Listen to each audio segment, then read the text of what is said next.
Well, Scarbs, easy to dismiss Singapore as a very boring race, and I suppose in terms of stats and the way we'll look back at this race in years to come, it will be considered to be probably one of the most boring on record.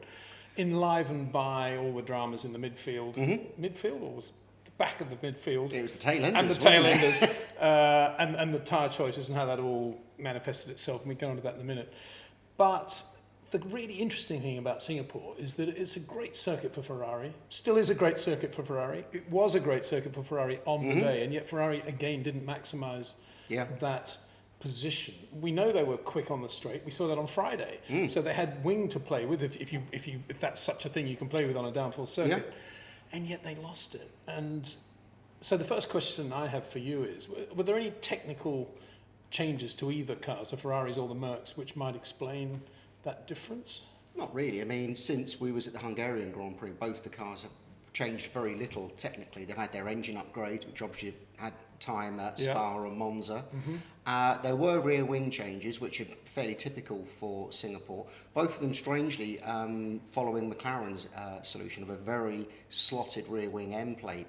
Mercedes have already introduced this back at Spa, but they introduced a much taller slot at the very end of the rear wing end plate. And Ferrari have started down that route as well. When it has the wing, has that crease halfway down at the end plate, they've just put some drop vanes in there again, just to allow the expansion of the airflow, which gives you a little bit more downforce, makes the wing work a little bit more efficiently.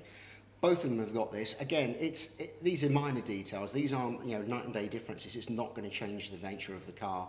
Again, tyres that we've run many times in the past. So pretty much there's nothing there to explain the difference in performance Technically between the cars speaking, from the technical changes. So what we're talking about now is a managerial driver thing. And of course that all started on Friday when Seb hit the wall on his quickest lap.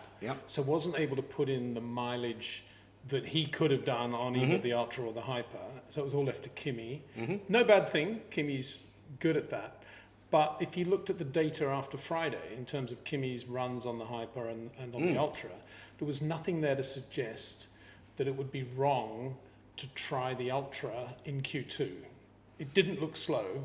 No. Obviously, the Hyper was quicker, and over a long run, it was substantially slower than the Ultra. But nonetheless, if you were Ferrari and you felt you had an advantage, quicker on the straight, you would think, okay, the Hyper is obviously going to be a drama as a race tyre. We will now look at running Q2 with the Ultra and getting it, therefore, as their race tyre. And that would have gathered pace on Saturday morning. Both 1-2, and they would have felt confident, let's go for it.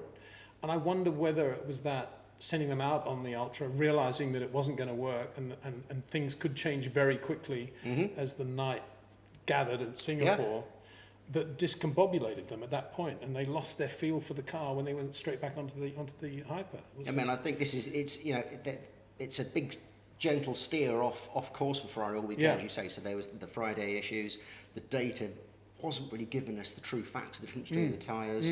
And then, obviously when they went to qualifying and in that second session, tried the Ultras and it just wasn't working for them. And obviously what then happens is the driver is then loses his feel for the group loses his feel for the evolution of the circuit, for the tyres. And, when it came to qualifying 3, it was that first lap. Everyone was quickest on their first lap, and then their second laps were a bit disappointing. Obviously, with Hamilton and that, frankly, incredible lap that he did put in, Ferrari was still trying to feel the tyres, and then by the time they got for their second runs, the track had evolved and they just weren't quicker again. And also in the back of Seb's mind, he's already hit the wall once.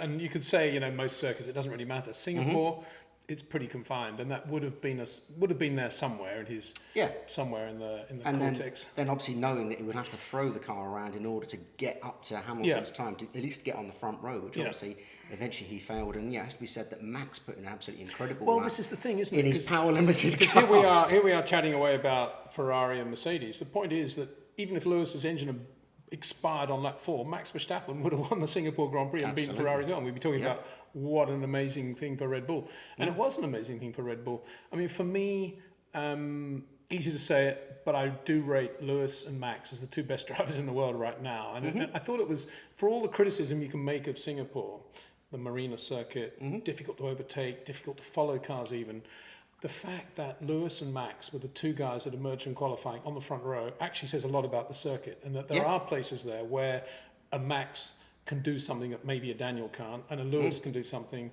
that a Valtteri can't. And that was, if I had to pinpoint it, I would still say what I went on about last week, the Anderson Bridge section. Yeah. Lewis there on his pole lap was absolutely millimetre perfect. Yeah. You can't say that it was anything to do with opposite lock, slide, power slides, spectacular. It was just maximising the car. Couldn't see all the lap, obviously, because you can't be everywhere, but around there where it's very tight anyway, braking is critical. That's, I think, where Lewis left absolutely no margin at all, and so it went on, and it was beautiful to watch. The one thing that I thought was really interesting, and this was obviously Codders a couple of weeks ago, we were having a bit of a laugh about the Max Valtteri incident at Monza going into the first chicane under braking, and I said, well, what about the transitory curve? In one of these books here, actually, and everybody scoffed, including, of course, Codders. But it was really interesting watching the two of them, Max and Lewis, in the race under braking for the tight section just after that in sector 3. And sure enough, Max on his own, without anybody near him, as he's braked, he's looked at the corner. The last thing he does a slight flare. You can call it a flare, but it is a transitory curve. He does one of these, a real karting thing, just to load up the right rear, just to get on top of the car, whereas Lewis is all boom, straight in. There's none of that flare at all. So there we saw a difference between Lewis and Max even. But nonetheless, the job that Max and Lewis did in qualifying. And then we saw finally, just to finish the Ferrari story, we saw Ferrari going for the option of trying to split the strategies and putting Seb onto the, let's get it right, the hyper, the ultra, onto the ultra soft in the race after they started obviously on the hyper.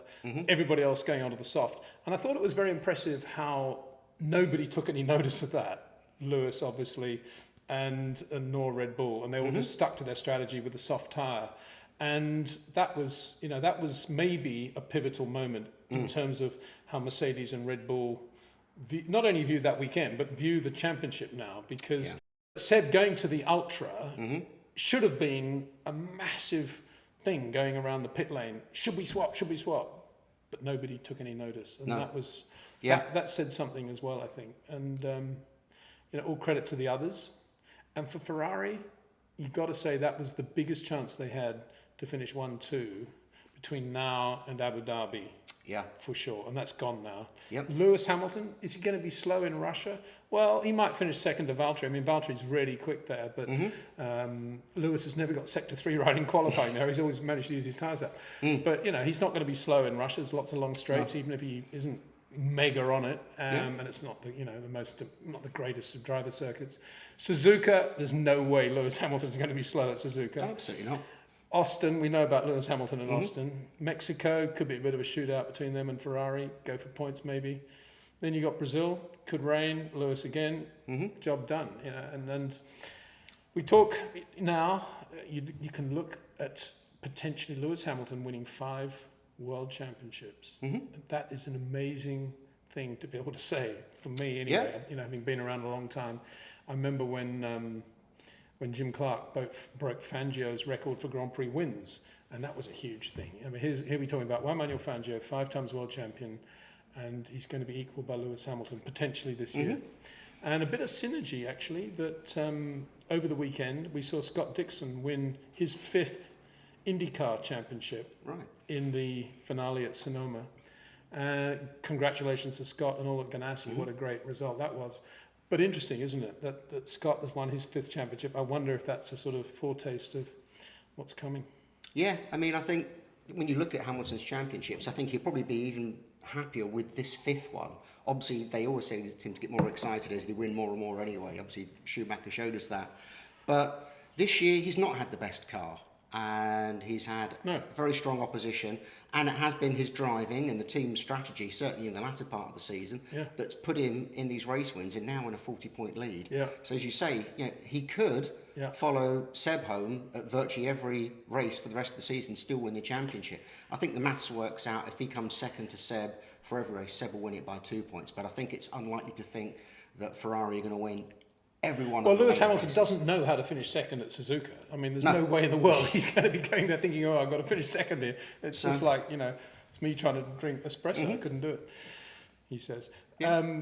But I think the other point there is we were talking mid-season, as recently as mid-season, about unreliability that had crept in at Mercedes, and now just rock-solid finishing record for I them. mean, the That's impressive too, isn't it? there is a big, lead in the championship, but one DNF for either of these drivers Yeah. would change the complexion for Yeah. Vettel. Obviously, that means game over. For Hamilton, it means it's game on with him and Vettel again. So it's really balanced. But yeah, I think where we are now they've got these new engines introdued. Well, I was just going to make that point, but Monza. actually Lewis has had his engine later than Seb, right? So he's actually got a fresher engine going towards the back half, the back end, third and of the they'll year. probably pull out some of the other engines from the pool or some of the parts from the pool for the balance of the season and just mix and match. I don't think reliability will be an issue. I think it's much more likely to be incidents in first corners and start line performance than anything mechanical on the cars, which I think is a good thing because both of them have had their DNFs this year. They have, and at the moment, who's better at putting cars on the pole than Lewis Hamilton? Just that used to be a bit of a slight weak spot about 4 years ago in his Merc career, but now just fabulous lap. And it's so important at the moment as well because these races are tyre limited, and we sort of go with the race how it played out in Singapore was very similar to Hungary. Hamilton got that pole, got that first lap, and then after that, everyone's kind of pinned in by their tyres. What was the word about the rate cars? Rate cars, yeah. We're on the pole. Does anything else matter?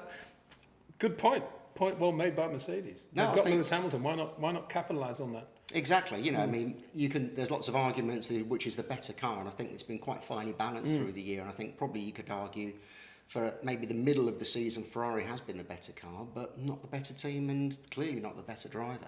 And I think when you do look at where the championship ends up, I think, the title should go to the better driver. And I think that's been quite clear through this year that Hamilton is the one that's had the pace and hasn't had the errors.